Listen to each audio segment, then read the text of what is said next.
अब दहर में वे यारो मददगार नहीं हम, पहले की तरह बेकसोलाजार नहीं हम।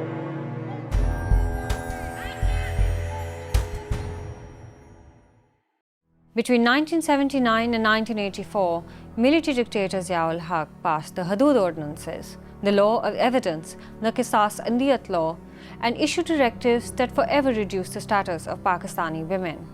Banned from sports, nearly banned from voting and driving, discouraged from working outside the home, harassment and denigration became everyday life for women. Thousands went to jail falsely accused under the Zina Ordinance. All political parties were banned, their leadership arrested, and any form of dissent against the regime was brutally punished. Under this extreme suppression and censorship via state-controlled media, no one dared protest, except the women. Prior to this, adultery, for example, was offensive to your spouse. It didn't offend the state. And the change, the great change that came with the Zina Ordinance, that the state became the aggrieved party. Even as the spouse forgave, the state would say, no, my morality has been offended. So in the beginning there were these public hangings, there were public floggings, and thank God they hadn't come yet to stoning to death or to the amputation of hands and feet. But there was another thing that was happening also. There was a certain element of society that was being given a kind of a support and being promoted, those who then led to religious extremism. It didn't matter what they were doing. Nobody dared to question what they were doing. Phone calls would come and say that, you know, any woman in a television drama who works or is independent is to be portrayed in a negative sense. She's a homebreaker, or she doesn't look after her children, or she's a negligent wife, or a bad sister. I mean, the negatives had to come in with women who worked, or women who were independent, who wanted to say their stuff. I live across Rahat Bakery, and one day some woman was slapped there by a complete unknown for having her head uncovered. I mean, this is completely unheard of before in Pakistan. I was told that I would not do certain programs on certain issues. For example, oh goodness me, divorce was out. Any kind of relationship with a man was out, be he your father, your husband, your brother, whatever. The whole focus on a woman's body is what was very annoying and very humiliating. It's very demeaning for somebody to correct you, implying that you're being, you're either being obscene or you're not behaving right. And of course, explanations, everyday explanations. What happened here? Why did you do this? Why was her sleeve showing? Why was the neckline showing? Why was the ear showing? I mean, it was absolutely horrendous what we went through. And this was the environment in which the women's movement started to gather momentum. It was a case, Fahmila, very well-known case, Fahmida and Allah Bakhsh, that said that this woman and this man had been condemned to 100 lashes and to be stoned to death under the new Hudud ordinances, the Zina ordinances. It was the case of a very poor woman who had married out of her choice, and her parents had filed a case of Hudud against her and her husband. At that point, we just said, you know, enough is enough.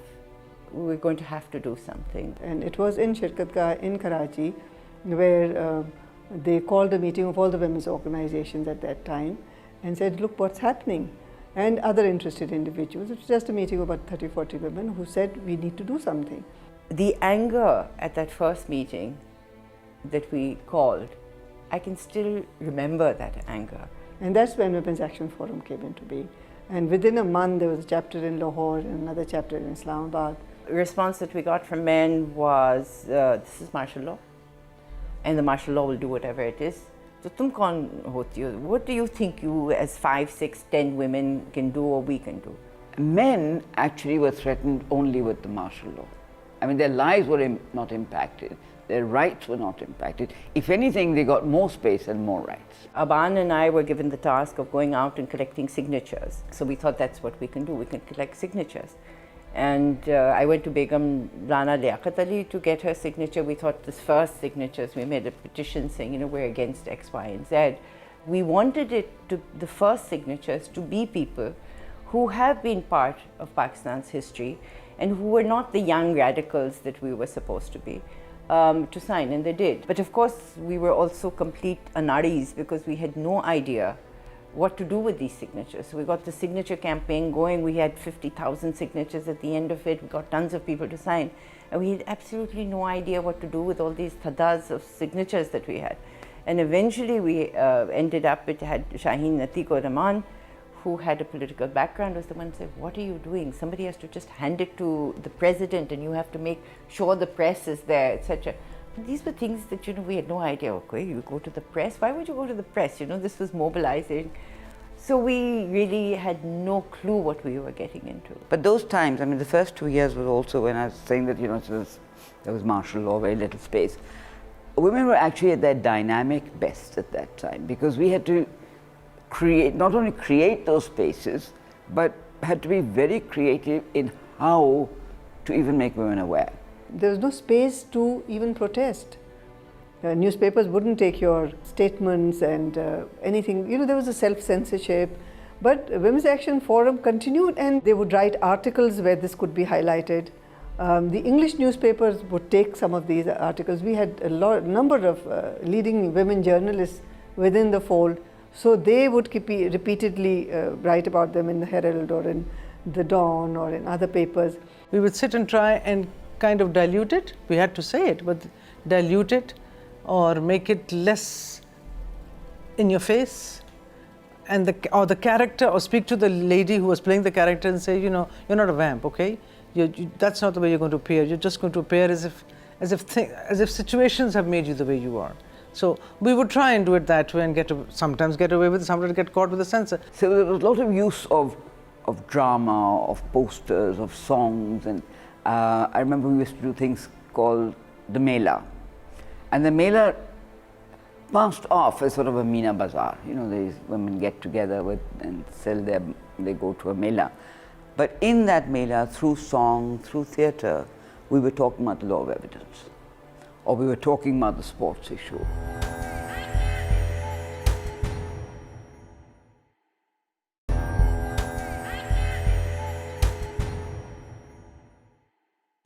WAF had by now made its presence felt in the press and cultural fora and turned its attention to the new law of evidence, which equated the testimony of one man to two women as discriminatory law against women. Thus came about the famous event of February 12, 1983. Hudood, we were campaigning, getting different people's views, the lawyers' views, the others, even religious scholars' views on whether this was permissible or not, and there was a debate in the country on that issue. In the meantime, the law of evidence came in. There were four of us, Farida Shahid, Samina Rahman, Yamima Mitta and myself. Ziaul Haq had something like the Majlis-e-Shura, you know, he had people he had selected, sort of a parliament. And we were traveling in Punjab. I mean, I was driving the car and we were going around. And we went to various little towns and villages and whatever.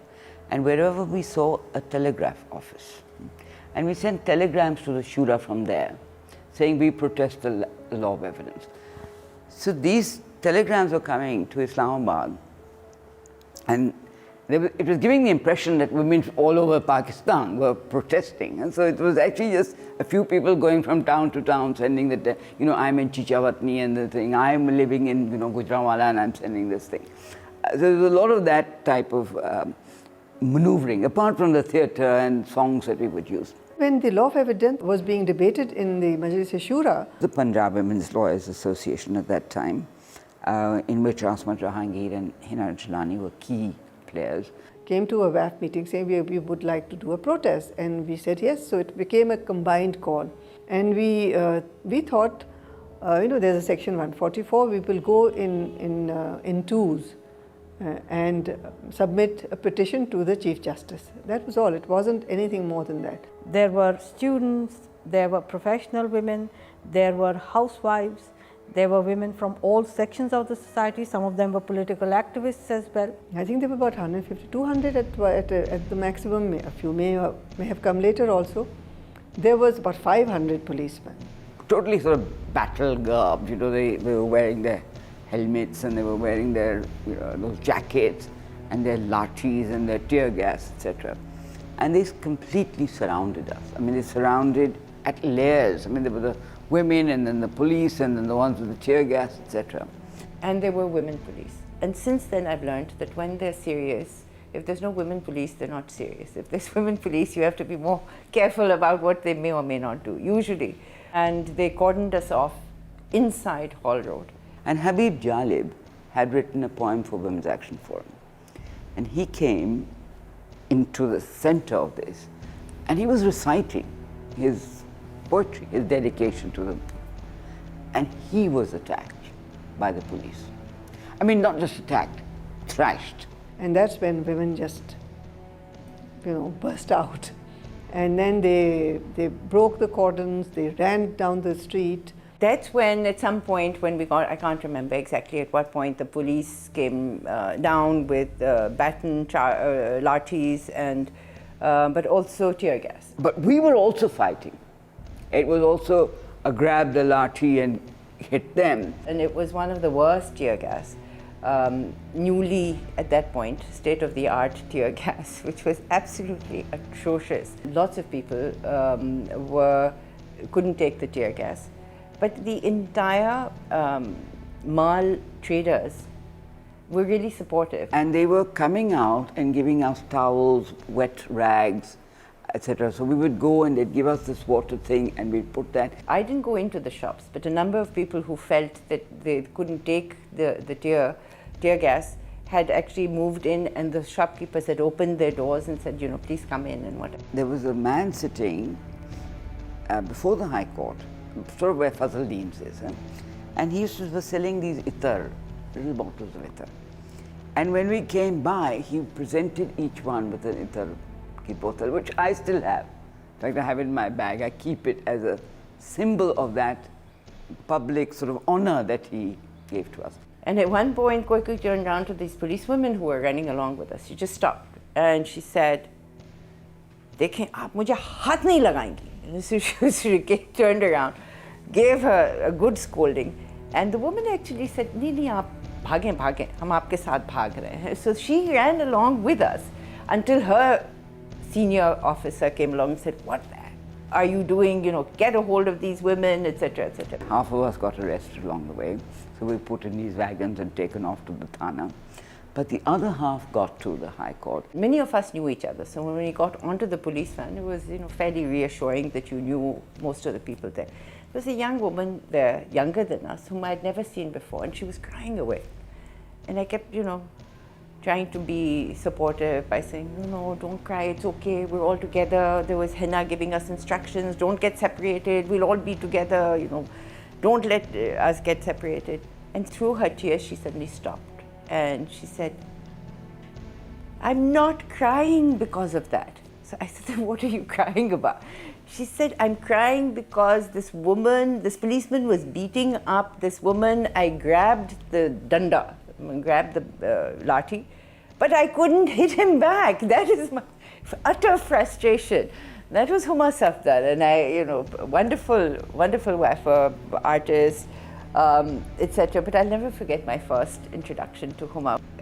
And once we were in jail, instead of getting cowed down, there was no cowing down. Everybody was sitting there resolutely writing the resolution that must be passed from the jail, you know, the civil lines, Thana, which is what we were doing. And Farida Sher, another one of our veteran wafers, was actually lecturing all the policemen that how dare you, and when this happens to your daughter, and don't you know, and etc. So it was, you know, whatever hours we spent in there were spent very productively making a resolution.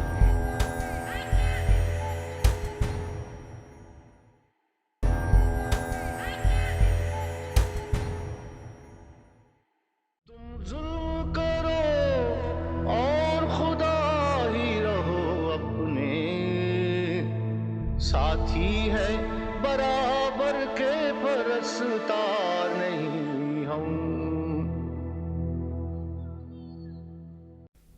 The unprecedented police brutality brought instant international attention to Pakistan, and the state was put completely on the defensive. The blatant and shameless way in which the military regime at that time forced the police to act. And I will say this because I'm privy to many things now, and I knew that the orders came directly from the military authority to the police to act in the manner that they did. You know, the time when Ziaul Haq caught up with America, Afghan war is starting, $6 million we're getting from the United States, and we can hardly sort of say we're, you know, keeping our women locked up, because there's just too much money at stake. And his stake and the military was supported by the United States, so it's a larger thing at stake. The fact that a number of them who had been picked up, a lot of the people who had been picked up actually were extremely well connected, made it very embarrassing also that, you know, the wife of so-and-so, the daughter-in-law, although the daughter-in-law and wives were quite upset at being called the wives and daughter-in-law, so they were not happy. I don't know who called the BBC. The BBC radio was there was international radio. Newspapers went to town, there was pictures of these women getting beaten up. You understand that it must have been very sensitive for them. These women, you know, they were not a threat to any kind of security here. They couldn't pull down the government. But what they were trying to say publicly was a message that this regime didn't want anybody to hear. And what had been interesting about that event of us going from city to city was that I remember there was Qamar Isfahani, who was a member of the Shura, a woman, and she heard about the event on BBC, that this has happened and the women in Lahore have been beaten on the streets of Lahore.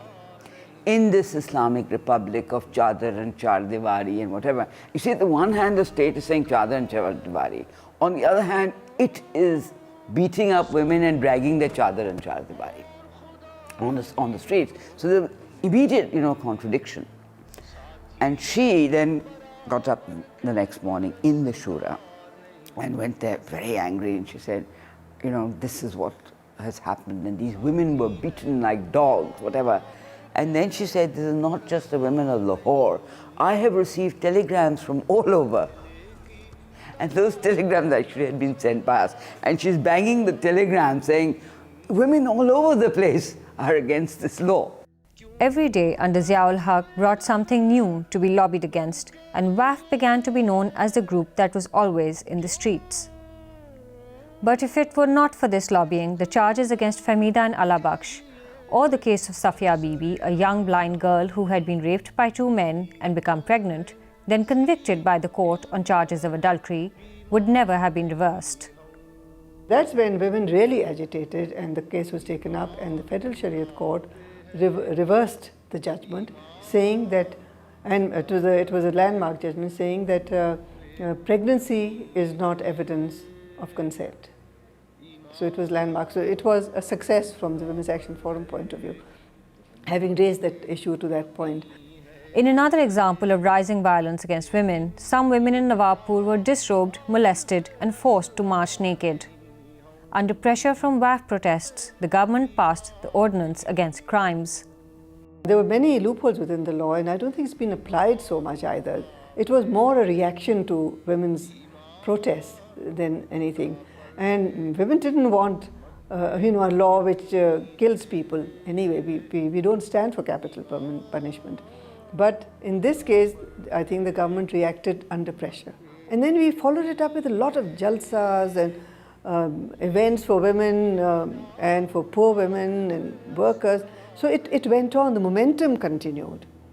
General Ziaul Haq lifted martial law in 1985, and the movement for the restoration of democracy began under the call of Benazir Bhutto. अब दहरू में भी यारो मददगार नहीं हूँ पहले की तरह बेकसो लाचार नहीं